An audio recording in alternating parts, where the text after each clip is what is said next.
Welcome to Takshila Education. My name is Abhishek and I am a math teacher. तो अभी कुछ time पहले ही notification आया था सीबीएसई का कि 26 अप्रैल से हमारा क्या हो रहा है, बोर्ड्स के एग्जाम स्टार्ट हो रहे हैं. ठीक है, और रात के हो गए हैं आई थिंक 11:30 होने जा रहा है. तो हम ये अपना वीडियो शूट कर रहे हैं जिसमें हम ये जानेंगे कि स्ट्रेटजी एक हमने बनाया है अपने तरफ से 40 आउट ऑफ 40 कैसे लाया जाता है, या फिर एक बेहतर स्कोर कैसे किया जाता है. बेहतर स्कोर करने का मतलब होता है 35 से अबव लाना, हमेशा उसको हम एक बेहतर कैटेगरी मानते हैं. ठीक है, तो चलिए स्टार्ट करते हैं. सबसे पहले जानते हैं कि सिलेबस क्या क्या आ रहा है, क्योंकि बिना सिलेबस जाने आप तो कर ही नहीं सकते हैं इसको. तो सबसे पहला चीज होता है कि क्या आ रहा है, क्या एग्जाम से कट आउट हो चुका है. ठीक है, तो सबसे पहला जो है 3 कैटेगरी में सिलेबस डिवाइड हुआ है. सबसे पहला है कैलकुलस का. ठीक है, कैलकुलस का जो सिलेबस है वो 18 मार्क्स कवर कर रहा है. इसके बाद है हमारा वेक्टर और देन प्रोबेबिलिटी. वेक्टर में फिर और डिटेल में अगर बात करें तो कैलकुलस 18 मार्क्स का, जैसे मैंने बताया. टाइम हमारा होता है, टाइम फ्रेम जो है वो 2 आवर्स का पेपर होगा. एंड देन 40 मार्क्स का हमारा क्या होगा, मैक्सिमम मार्क्स, और 10 मार्क्स जो होते हैं एक्स्ट्रा वो स्कूल से मिलते हैं. ठीक है, जो बोर्ड्स का पेपर आएगा वो 40 मार्क्स का आएगा. तो कैलकुलस में जो जो हमें पढ़ना है वो मैं थोड़ा सा ब्रीफ नॉलेज देता हूँ. सबसे पहले हमें पढ़ना है indefinite integration, definite integration, application of integration and differential equation. ये 4 हमें चैप्टर जो हैं वो सबसे इंपॉर्टेंट है. अगर आपने कैलकुलस नहीं सीखा तो आप कभी भी जो ये सपना देख रहे हो 35 प्लस का, ये ला ही नहीं सकते हो. ठीक है, तो सबसे पहला ये टारगेट करो कि हमें कैलकुलस सीखना है. कैलकुलस आप तभी सीख सकते हैं जब आपका ट्रिगोनोमेट्री जो होता है पोर्शन वो थोड़ा बेहतर हो. 11th में जाके थोड़ा डेरिवेटिव ठीक कर लीजिए, लिमिट ठीक कर लीजिए.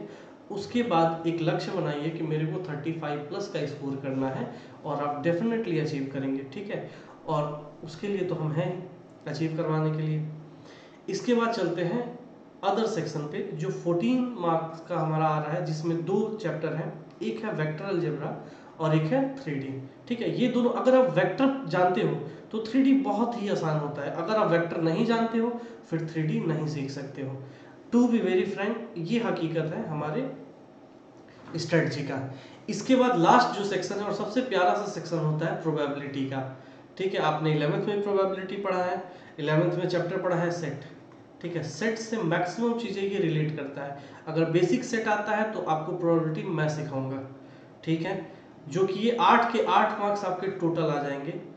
तो सबसे पहले हम स्टार्ट करते हैं अपना टाइम मैनेजमेंट. कि चलिए हमने तो जान लिया कि सिलेबस क्या क्या आ रहा है, हमने ये भी जान लिया कि पढ़ना कैसे है, कितने टाइम में क्या क्या चीज़ें हमें सीखना है, ये सबसे इम्पोर्टेंट है. ठीक है, तो सबसे पहले हम पढ़ेंगे इंटीग्रेशन. अब इसमें भी एक होता है डेफिनेट इंटीग्रेशन और एक होता है इनडेफिनेट इंटीग्रेशन.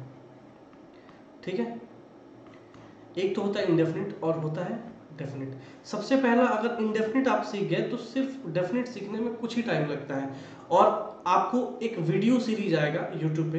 ठीक है, वहां से आपको हर एक, हमने टारगेट किया कि 30 प्लस आवर्स का कोर्स में आपका पूरा ये जो तीनों चीज है, तीनों सेक्शन हम कवर करा दें. कैलकुलस, ठीक है, वेक्टर और प्रोबेबिलिटी. ये जो तीनों सेक्शन है ये हम कवर करा देंगे 30 प्लस आवर्स में. अब हम चलते हैं थोड़ा सा डिटेल पे. तो जो मैथ्स का हमारा है, ठीक है, वो सीरीज जो हम ले आ रहे हैं मैथ्स का 30 प्लस आर का, वो पहले हमने 3000 का कोर्स सेल किया था. अब हम सिर्फ आपके लिए, क्योंकि आप लोग, हम क्रैश कोर्स दे रहे हैं तो आप लोग थोड़ा नए जुड़ रहे हैं, तो हमने रिड्यूस करके सिर्फ 1200 रुपीज़ में हम क्रैश कोर्स लॉन्च कर रहे हैं, जो कि सबसे मिनिमम फीस है. ठीक है, तो अब हम आते हैं वापस कि टाइम को कैसे मैनेजमेंट करें, हम टाइम को कैसे मैनेज करके अपनी सारी चीज़ें हम फिक्स कर लें जो हम सपना देख रहे हैं 35 प्लस का. थोड़ा मैं इसको इरेज कर देता हूँ ताकि चीज़ें साफ साफ दिखें. इसके बाद हम डिटेल डिस्कशन करते हैं.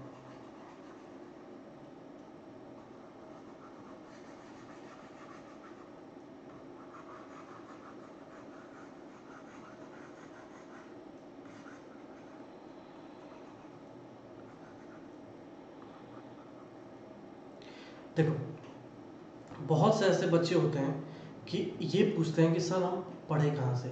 चलिए मान लीजिए हमने आपका वीडियो देख लिया, प्रैक्टिस कहाँ से करें? तो जो प्रैक्टिस का सबसे अच्छा सा किताब है हमारी नज़र में वो है NCERT, सबसे प्यारा और सबसे आसान बुक। अगर आप इसको अच्छे से कवर कर लेते हो, हर एक एग्जाम्पल्स, जितने भी एग्जाम्पल्स हैं NCERT के वो सारे कर डालो, एक्सरसाइज करो। जैसे इंटीग्रेशन में जो पहला पार्ट है 12 एक्सरसाइज है, ठीक है, 12 एक्सरसाइज के 12 एक्सरसाइज सारे कर दो। देखो मिसलेनियस नहीं होता, इट्स ओके, कोई दिक्कत नहीं है, बट प्रॉपर एक्सरसाइज करो फोकस के साथ, और जो चीज़ें तुम कर रहे हो वो सारा फॉर्मूला याद कर लो। जाओ थोड़ा पीछे, डेरिवेटिव क्या होते हैं ये सारा थोड़ा पढ़ लो, इंटीग्रेशन के जितने भी फॉर्मूले हैं वो सारे पढ़ लो, जितने भी। पहले फॉर्मूला सबसे इंपॉर्टेंट होता है मैथमेटिक्स सीखने के लिए। उसके बाद आओ कि कैलकुलेट कैसे करते हैं इंटीग्रेशन को, वेक्टर कैसे निकालते हैं। देखो जब तक आप फॉर्मूला नहीं जानोगे ना तब तक आप थ्योरी पे जा ही नहीं सकते हो। जैसे अगर मैं बात करूं पाइथागोरस थ्योरम का, ठीक है, तो अगर तुम नहीं जानोगे कि A square plus B square is equal to C square, अगर ये फॉर्मूला ही नहीं पता है तुम्हें, ठीक, तो कैसे अप्लाई करोगे? हाइट एंड डिस्टेंस वगैरह चैप्टर में जितने भी चैप्टर्स होते हैं इससे रिलेटेड कर ही नहीं पाओगे। तो सबसे इंपॉर्टेंट होता है कि हमें फॉर्मूला सीखना, फॉर्मूला आपको याद ही करना पड़ेगा। उसके बाद कम से कम, अब देखो क्रैश कोर्स स्टार्ट हो रहा है, टाइम आ गया, ठीक है, तो कम से कम 2 आवर्स का तो मैथ्स का स्टडी तो तुम कर ही लो, सेल्फ स्टडी। 2 आवर्स तो तुम्हें पढ़ना ही पढ़ना है, और एक टारगेट लेके देखो। पढ़ने का जो 2 तरीका होता है ना, मैं थोड़ा इसको इरेज करके एकदम डिटेल में समझाता हूँ कि कैसे हम बल्क में और सबसे बेहतर चीज़ों से कर सकते हैं।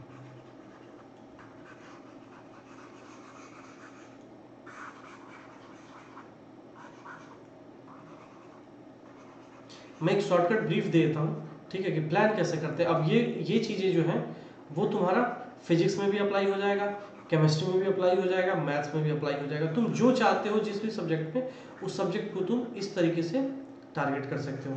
क्लियर?